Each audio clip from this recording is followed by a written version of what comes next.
warahmatullahi wabarakatuh. Hamidan lillah tabaraka wa ta'ala wa musallian wa musalliman ala sayyidina rasulillah habibina wa maulana Muhammad ibni Abdillah wa ala alihi wa ashabihi wa man tabi'ahu bihudah fala hawla wa la quwata illa billah. Anak-anakku sekalian, hari ini kita kembali dipertemukan oleh Allah dalam kondisi yang insya Allah sehat walafiat, dalam rangka kembali bertafakuh fiddin, memperdalami ilmu-ilmu syariat Allah subhanahu wa ta'ala. Ilmu yang tidak dapat ditinggalkan guna mengisi kehidupan kita sebaik mungkin dalam rangka beribadah kepada Allah subhanahu wa ta'ala. Karena ibadah hidup harus mengikuti aturan-aturan Allah subhanahu wa ta'ala. Yang dimaksud dengan aturan itu adalah syariat. Syariat Allah subhanahu wa ta'ala. Dan ini penting bagi kita untuk kita fahami bersama. Karena sebaik apapun ibadah kita, sebaik apapun pengabdian kita kepada Allah subhanahu wa ta'ala, tanpa didasari ilmu syariat, maka ibadah dan hidup kita tidak bernilai sempurna di sisi Allah subhanahu wa ta'ala. Pada kesempatan kajian kita, kajian kitab Sulamut Taufik, hari ini sampai pada halaman 23. Coba oleh anak-anakku sekalian dibuka kitab kita Sulamut Taufik, halaman 23, pada pasal cara mensucikan benda mutanajis. Cara mensucikan benda-benda yang terkena najis. Kemarin sudah disampaikan.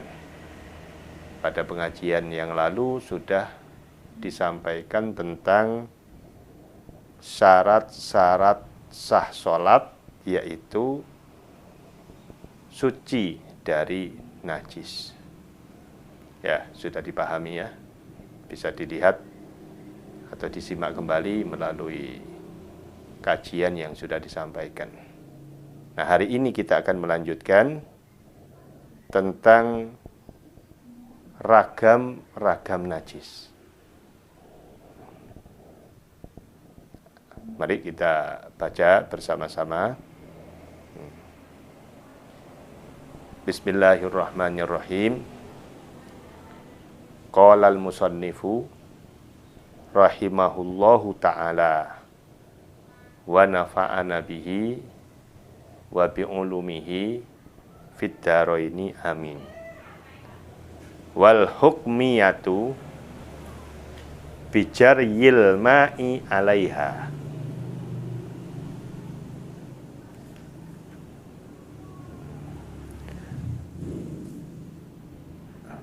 Adapun najis hukmiyah, maka cukup mengalirkan air di atas najasah tersebut. Wal kalbiyatu bi ghusliha sab'an, ihdahunna mamzujatun bit turabit tahuri, bit turabit tahuri wal muzilatu lil aini wa in ta'addadat wahidatun wa yustaratu wurudul ma'i in kana qalila.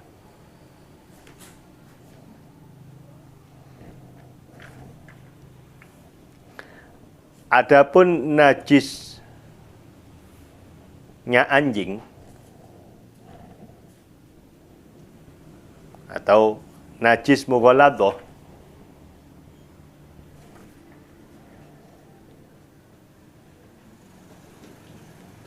cara mencucinya harus dibasuh 7 kali. Salah satu basuhan harus dicampur dengan debu yang mensucikan. Pembasuhan baru yang dapat menghilangkan benda najasah. Sekalipun beberapa kali, dianggap 1 kali basuhan. Jika air sedikit, maka diisyaratkan harus airnya yang disiramkan kepada najis, bukan sebaliknya.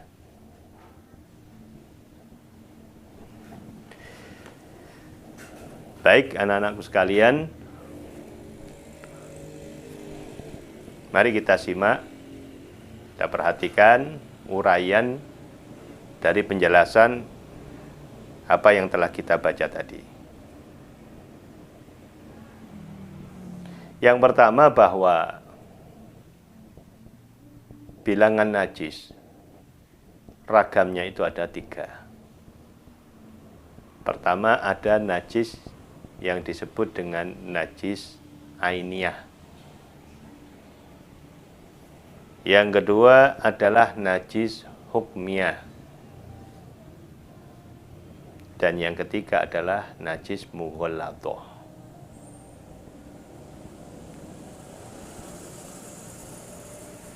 Kita urai satu persatu. Najis ainiyah itu adalah najis yang berbentuk atau beraroma atau berasa. Jadi ada 3 komponen sifat menyatu atau berpisah.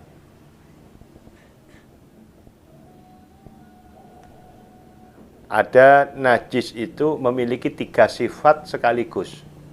Kelihatan bentuknya, ya, kelihatan warnanya. Kalaupun dirasakan ada rasa, kalau dicium ada aroma. Bila mana najis itu salah satu dari 3 ini atau 3 sifat najis ini berkumpul jadi satu, maka yang seperti ini disebut dengan najis ainiyah.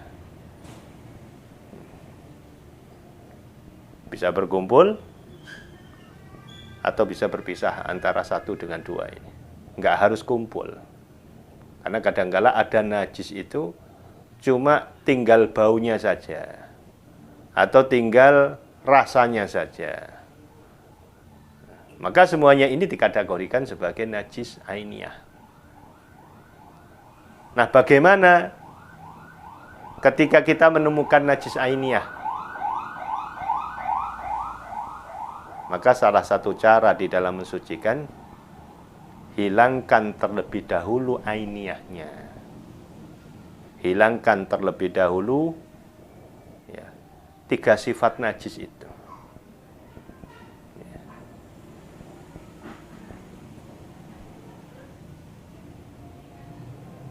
Nah, setelah itu, setelah 3 komponen sifat najis ini hilang, maka baru najis ini dihukumi sebagai najis hukmiyah. Yang artinya benda ini mutanajis secara hukumnya, tapi sudah tidak lagi secara ainiyahnya. Karena bau sudah tidak ada, aroma sudah tidak ada, tekstur bentuk sudah nggak ada, rasa sudah nggak ada.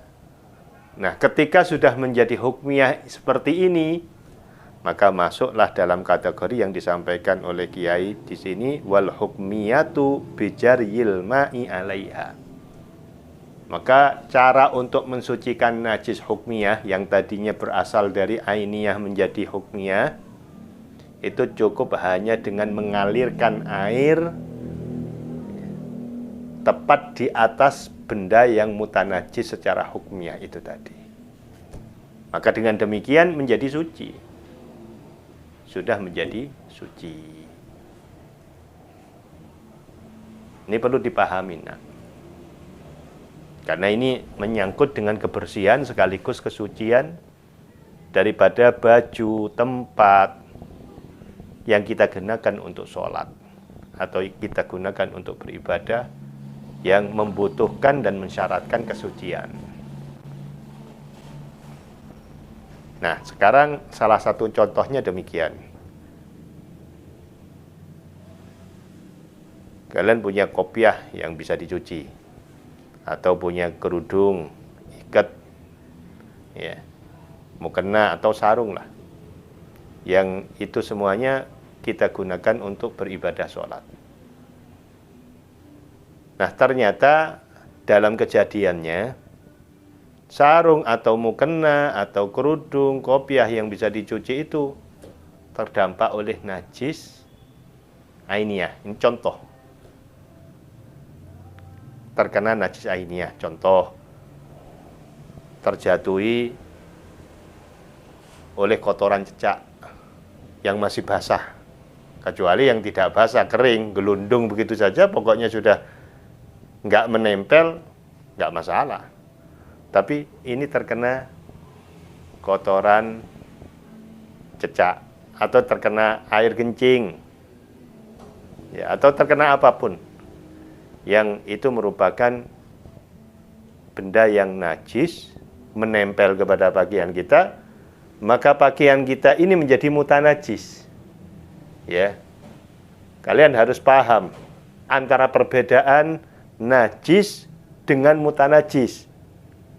Ini harus dipahami. Makanya kemarin kami rubah dari judul, ada yang mengatakan membuat satu judul mensucikan najis. Najis ini nggak bisa disucikan. Yang bisa disucikan itu adalah bendanya yang terkena najis. Dan benda yang terkena najis itu namanya mutanajis, bukan najis. Karena benda yang kenajisan, maka dikatakan sebagai mutanajis. Nah, benda yang mutanajis itu bisa disucikan. Tapi kalau benda najis, nggak bisa disucikan. Contoh, air kencing, air seni, benda najis. Ya, benda najis. Mau mensucikan air kencing, bagaimana cara? Darah, najis kan? Najis. Terus darah mau kita sucikan, nggak bisa. Yang bisa kita sucikan itu adalah benda yang kenajisan, yang terkena najis. Lah, benda yang terkena najis itu namanya mutanajis. Pahami dengan benar, santri harus paham ini. Nanti hal-hal yang seperti ini boleh disampaikan kepada mama bunda kita. Ya, bisa jadi mereka belum paham tentang hal ini. Kalian memiliki kewajiban untuk memberi pemahaman. Jadi ada yang dinamakan najis, itu bendanya, air kencing, kotoran, ya baik itu kotoran manusia atau kotoran daripada hewan. Karena setiap yang keluar dari dubul atau kubul itu semuanya kalau basah itu najis. Tidak bisa disucikan. Yang bisa disucikan itu benda yang terkena najis yang dinamakan mutanajis. Nah, sekarang ada sarung, ada baju, ya, kenajisan, kena kencing, ya. Entah itu kencing kamu sendiri, kalian sendiri, atau terkencingi oleh adikmu, semuanya itu adalah benda yang kenajisan, yang terkena najis. Nah, cara untuk mensucikan bagaimana? Ini pahami, benar. Nggak bisa sarung yang tadi mutanajis langsung kalian masukkan ke dalam mesin cuci, ya, terus dikasih deterjen, kemudian ya namanya mesin cuci digiling, setelah diputar-putar kemudian dikasih air untuk disucikan, dibilas, kemudian diambil, ditaruh, terus dianggap ini suci. Bukan seperti itu caranya. Ini yang banyak salah. Bisa jadi kita di rumah seperti itu, kalian seperti itu, ayah bunda di dalam mensucikan baju seperti itu. Saya tegaskan kembali, ini cara penyucian yang salah. Yang benar bagaimana? Nah, tadi yang sudah disampaikan, yang benar adalah najis. Kita perlu pilih-pilih mana yang najis ainiyah, mana yang najis hukmiyah. Atau kita jadikan satu, kita kategorikan menjadi najis ainiyah semua. Nah, kalau sudah menjadi najis ainiyah semua, ini baju najis ainiyah, kita punya kewajiban untuk mensucikan dari 3 sifat najis. Dari aroma, dari rasa, dari bentuk. Ya, dari ainiyah, kahanan, bentuknya. Ini dibuang dulu. Jadi kalau memang mau dicuci, ya, dicuci dhisik.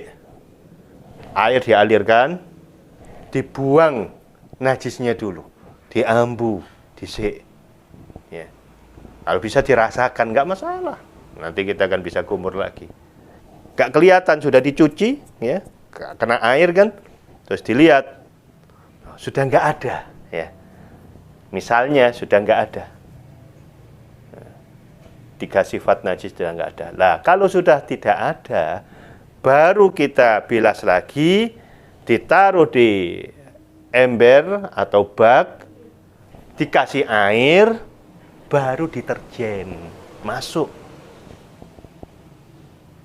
Kalau langsung dari kamarnya adik kalian dalam kondisi mutanajis, langsung ditaruh di dalam ember, kemudian embernya dikasih air, kemudian dikasih deterjen, ini yang parah, salah kaprah.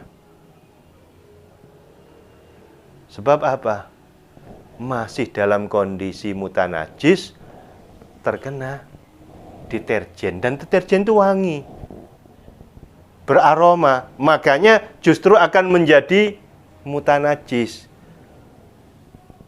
Najis ainiyahnya belum hilang, sudah ketambahan daripada aroma baru. Maka cara penyuciannya lebih sulit ini. Cara penyuciannya lebih sulit. Kenapa? Harus menghilangkan aroma. Aroma deterjen. Bagaimana cara? Bisa 2-3 hari. Karena aroma deterjen itu kalau wangi, apalagi dikasih pewangi, ya, di PP, rong dino cek wangi. Kan seperti itu. Ini yang salah. Maka kita harus benahi semuanya ini. Kita benahi. Bagaimana caranya?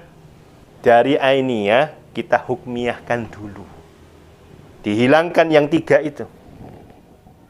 Jadi kadang-kadang mungkin dari kalian nanti juga kalau berumah tangga, dari para wanita, para calon-calon ayah, calon-calon ibu ini punya anak, ya, ngompol BAB di di tempat, ya, di situ ada selendang terkena najisnya, kotoran, ini dibuang dulu, dicuci tanpa deterjen. Jangan deterjen dulu, digosok dusik, digosok, dihilangkan ainiyahnya itu, 3 sifat najis itu hilangkan. Gak selesai, kok masih nguning gitu ya, mendekati kuning, dikum, direndam di air 1, 2, 3 hari sampai lumer, kata orang Jawa, sampai mengurai, ya, tidak melekat lagi, didelok, dibilas lagi, diambu, ya. Kalau sudah ambu ini nggak ada, terus kemudian rasa sudah nggak ada, tinggal warna nggak jadi masalah, masih, andai kata masih delemok kuning gitu ya, delemok kuning, itu kategori kiasnya sama dengan darah. Darah itu kan nggak bisa dihilangkan. Darah nggak bisa dihilangkan. Kalau sudah mengering di pakaian, darah ya sampai kapanpun. Ya. Nah, untuk masalah warna, ini ada kemakfuan, ada rukhsah, ada semacam dispensasi, diskon lah, tidak apa-apa. Ya. Makanya kalau ada popok yang terkena kotoran dan menguning, wis dikum 1, 2, 5 jam, kemudian dicuci lagi tanpa deterjen, tanpa deterjen. Setelah begitu dilihat, ya, setelah begitu dilihat, ya, ternyata aroma sudah nggak ada, ya, tinggal bentuk, rasa sudah nggak ada, tinggal delemok kuningi. Maka yang seperti ini dimakfu, paham dimakfu ya, diampuni, bolehlah, nggak masalah. Nah, dibilas lagi, kalau sudah ditaruh di bak, kasih air, kasih deterjen. Nah, ketika ditaruh, kasih deterjen pada waktu itu ternyata hilang, alhamdulillah. Nggak hilang pun nggak masalah. Tapi cara ini harus dilakukan secara seksama. Jangan sampai najis langsung dikasih deterjen. Pahami hal ini. Bilang sama keluarga kalian. Karena banyak daripada kita belum paham ini. Saya sarankan semua guru bisa melihat hal ini. Ya, perhatikan ketika kita mengajar santri sekaligus mengajarkan kepada asatid dan asatidah yang ada. Ya, ini ilmu syariat. Ilmu syariat ini ilmu umum, baik untuk anak kecil, anak besar, ya, murid, santri, guru, kiai, harus paham ini. Jangan merasa lebih paham sementara belum paham. Bisa jadi di antara kalian para asatid juga salah di dalam memahami cara mensucikan najis. Makanya saya sarankan ya sebagai kabid pendidikan untuk semuanya melihat tayangan ini. Memahami tentang kaidah-kaidah cara penyucian yang seperti ini. Ini pahami banget. Anda punya anak di rumah. Anda juga ya, pastinya akan menghadapi hal-hal yang seperti ini. Pasti sudah. Tidak mungkin tidak. Makanya saya sarankan semuanya tanpa terkecuali murid, asatid, ya, guru yang berkepentingan dengan masalah ini harus memahami, harus menyimak. Putar ulang nanti di kantor, putar ulang di laptop-laptop para asatid agar bisa paham. Dan kalau kita sudah paham hal ini, insya Allah yang namanya ibadah kita akan lebih diterima oleh Allah Subhanahu wa Ta'ala. Paham ya?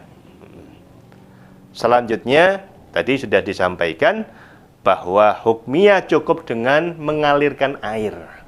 Nah, setelah dialirkan, baru dimasukkan ke dalam mesin cuci, kemudian digiling, dikasih deterjen, dikasih pewangi, apapun monggo silakan. Baru setelah itu dibilas lagi. Ya kan pastinya dibilas lagi kan, biar apa namanya tidak rekat dengan deterjen. Setelah itu dijemur, suci sudah. Paham ya? Nah, sekarang najis yang ketiga. Najis yang ketiga ini kalau di kalangan kita, kalangan umat Islam, komunitas muslim mungkin jarang terjadi. Dan ini tidak setiap hari kita alami. Ini kondisional. Kenapa? Dikatakan kondisional karena di sekitar kita tidak ada anjing. Ya, ini biasanya di tempat-tempat yang masih awam sekali umat Islam. Ya, yang masih banyak anjing, kotoran-kotoran anjing, ya, ada di mana-mana. Terus kemudian, misalnya kamu ke Sumawi, sumber mancing wetan, di sana kan masih ada banyak anjing. Kemudian kalian ke persawahan, kemudian kok ternyata nginjak kotoran anjing. Nah, ini terkena najis yang disebut wal kalbiyatu, najisnya anjing. Atau di dalam bahasa fikih yang lain disebut dengan najis mughalladho. Mughalladho itu apa? Najis berat. Kenapa dikatakan najis berat? Karena cara penyuciannya lebih berat daripada hukmiyah dan ainiyah. Makanya dikatakan najis berat. Nah, cara bagaimana penyucian najis yang berat itu, mughalladho tersebut, bighusliha sab'an ihdahunna mamzujatun biturabit tahur wal muzilatu lil aini. Caranya adalah dengan mensucikannya benda yang kenajisan tadi, atau kaki kita lah, atau pakaian kita, itu disucikan dengan 7 kali siraman. Ya, 7 kali siraman, salah satu dari siraman itu ya dicampur dengan debu. Jadi ada wadah air gayung. Ini misalnya ya, ini yang kena kenajisan jatuh tepat ke kotoran anjing. Mau membersihkan ini, mau mensucikan ini ya apa caranya? Ambil air 1 gayung disiramkan. Ambil lagi 1 gayung disiramkan. Ambil lagi 1 gayung sampai 6 kali.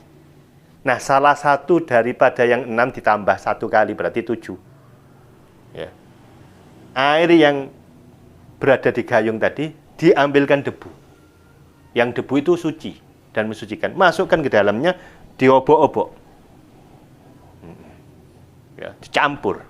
Baru yang sudah dicampur ini ya, disiramkan kepada benda yang kena najisnya mughaladzah tadi. Nah, sudah. Baru dilihat. Ternyata begitu dilihat sudah bersih dari najis, sifat najis yang 3 tadi. Ya, sudah nggak ada bentuknya, ya, rasa sudah nggak terasa, misalnya. Kemudian apalagi aroma sudah nggak ada, maka ini suci. Nah, sekarang pertanyaannya, debu ini ditaruh di basuhan yang keberapa? Terserah. Bisa setelah 2 kali gayung seret, 2 kali, yang ketiganya itu yang dicampur debu. Baru yang keempat, kelima, dan ketujuh pakai air yang suci dan mensucikan tanpa debu. Nah, itu boleh. Jadi tidak harus yang nomor 6 yang harus dicampur debu, enggak, tidak harus.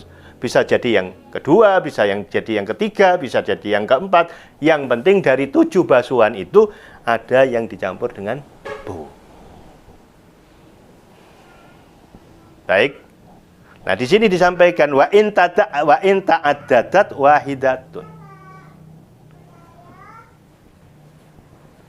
Kalau dari yang 7 ini ternyata masih belum suci, masih ada 3 sifat atau salah satu 3 sifat najis itu masih ada, maka yang 7 tadi dihitung 1 kali. Jadi yang 7 dihitung 1 kali. Oh, berarti ya bisa banyak, bisa. Jadi 7 tadi dihitung 1 kali basuhan. Berarti kurang 6. Oke, lagi misalnya ya, karena dikasih debu lagi, terus dibasuh lagi.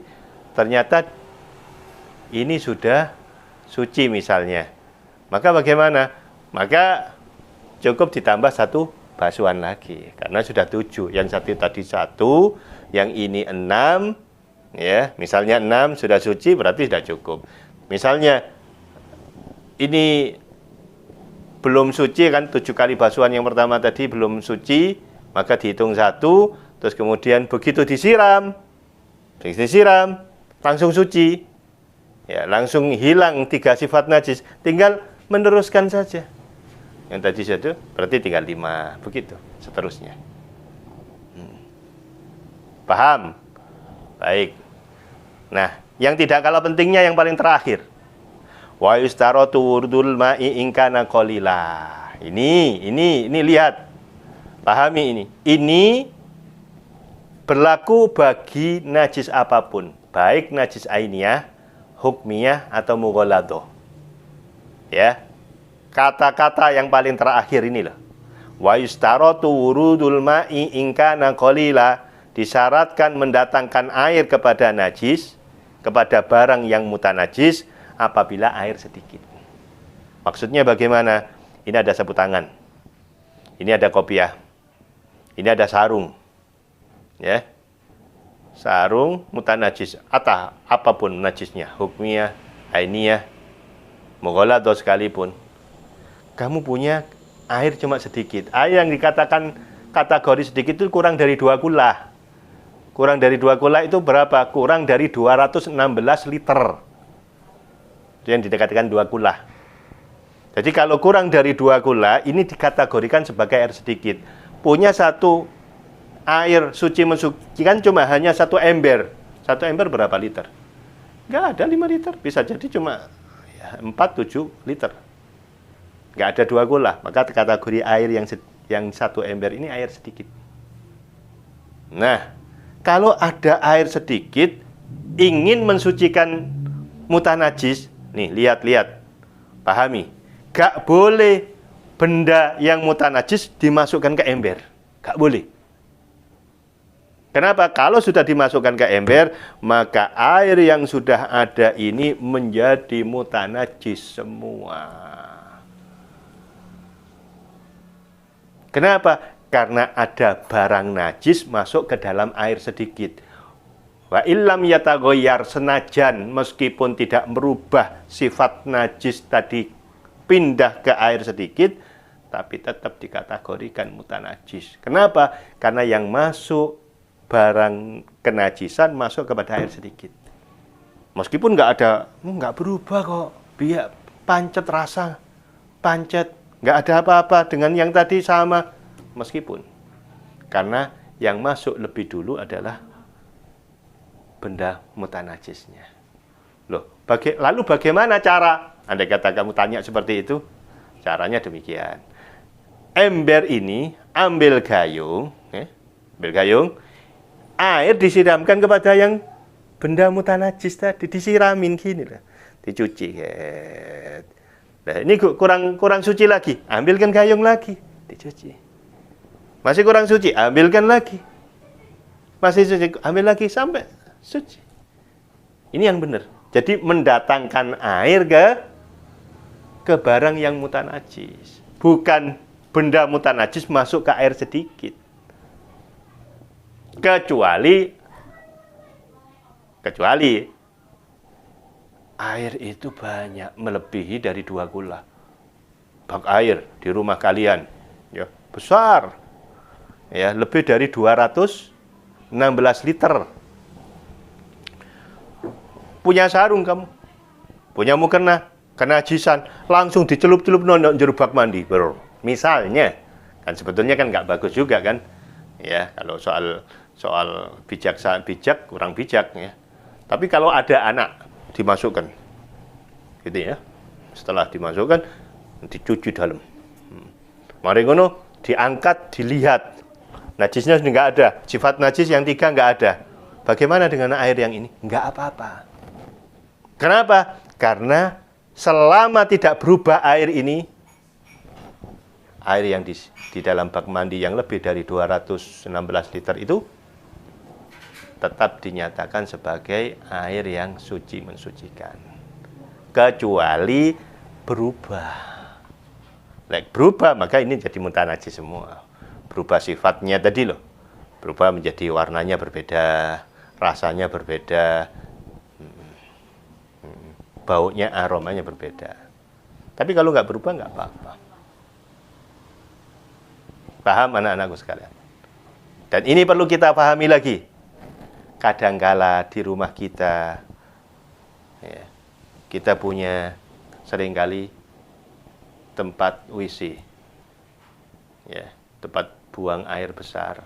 Kadang-kadang ada bak mandi kecil. Ada bak mandi kecil. Sementara untuk mandi bak airnya besar kan. Seringkali seperti itu ya. Seringkali itu terjadi. Mungkin di antara kalian rumahnya seperti itu. Untuk buang air cuma hanya 1 ember. Apalagi sekarang ini banyak. Di masjid-masjid cuma hanya 1 ember. Nih, diputar seret. Terus kemudian nuwun sewu, kalian buang air besar. Ya, setelah buang air besar, embernya di sampingnya. Terus cebok cawi. Pakai air itu tadi. Wong jenenge cawi nyiprat. Nyiprate dari kita mensucikan mutanajis yang ada di badan kita masuk ke ember. Meletik. Bagaimana dengan ember yang kecil kepletian daripada hal yang najis tadi? Ini menjadi mutanajis semua. Nah, ayo lihat kalian kalau seperti pucunya itu harus dirubah di rumah-rumah kalian. Sing paling penak jeding itu jadikan satu. Kenapa sih kok ada kecil, ada yang besar? Sudah, kalau memang mau cebok, cebok dengan yang besar, yang lebih daripada 2 kula.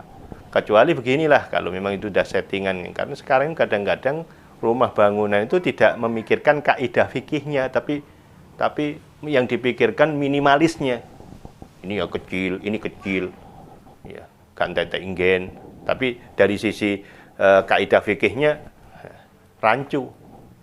Ini banyak terjadi seperti ini. Ya, ini karena ketidakpahaman. Karena ketidakpahaman kita terhadap syariat agama Allah. Atau tidak peduli. Makanya kita harus peduli terhadap hal ini. Wah, kadung ya apa? Sudah terjadi seperti ini. Pakai ember, nggak apa-apa wis. Pakai ember. Kalau memang harus belum bisa membenahi, karena itu membutuhkan biaya, bolehlah. Tapi embernya setiap kali selesai dipakai orang disucikan dulu. Disuci nong ini. Disucikan, airnya disucikan begini, terus baru airnya ditambah sesuai dengan kebutuhanmu. Nah, ketika kamu akan mensucikan benda najis yang ada di dalam tubuh kita, kita akan cebok. Sing hati-hati. Ojo sampai kepletian ke dalam ember tadi, bak yang kurang dari 2 kula. Karena kalau sekali kepletian, maka yang terjadi adalah mutanajis. Kalau sudah mutanajis, disiram. Mutanajis sudah. Terus kemudian sarungi mutanajis. Mau dibuat sholat, nggak sah sholatnya. Paham? Ya, paham tum ya? Ya. Mudah-mudahan kalian bisa memahami akan ini dan kalian pahami dengan baik. Nanti kalau ada pertanyaan bisa diajukan melalui admin dakwah kami. Ya. Nanti kita baca. Ya, kita baca ketika ada kajian lagi, sehingga persoalan-persoalan yang kalian ajukan bisa didengar manfaatnya atas adanya jawaban itu kepada halayak yang lain, pemirsa-pemirsa yang lain. Baik, saya kira demikian anak-anak sekalian. Mudah-mudahan kalian bisa memahami dengan baik. Ingat bahwa hukum syariat Islam, hukum fikih itu sangat dibutuhkan demi menyempurnakan daripada ibadah dan ketakwaan kita kepada Allah. Di samping kita harus memiliki akidah yang benar, akidah Ahlus Sunnah wal Jamaah. Karena hidup kita umat Islam didukung dengan 3 komponen besar. Yang pertama, akidahnya harus baik. Yang kedua, syariatnya, hukum-hukum Islamnya harus dikuasai dengan baik. Yang ketiga adalah akhlakul karimanya, suluknya, kepribadiannya, perilakunya, tingkah lakunya harus sesuai dengan yang dianjurkan oleh kekasih agung kita, Nabi besar Nabi Muhammad SAW. Mudah-mudahan kalian bisa memahami apa yang telah disampaikan. Barakallahu fikum. Dan mari kita membaca doa bersama-sama. Bismillahirrahmanirrahim. Allahumma inni astaudi'uka, bukan astaghfiruka, astaudi'uka ma'allamtanihi fardudhu ilayya inda hajati ilaihi wala tunsinihi ya rabbal alamin. Wa sallallahu ala sayyidina Muhammad walhamdulillahi rabbil alamin. Wassalamualaikum warahmatullahi wabarakatuh.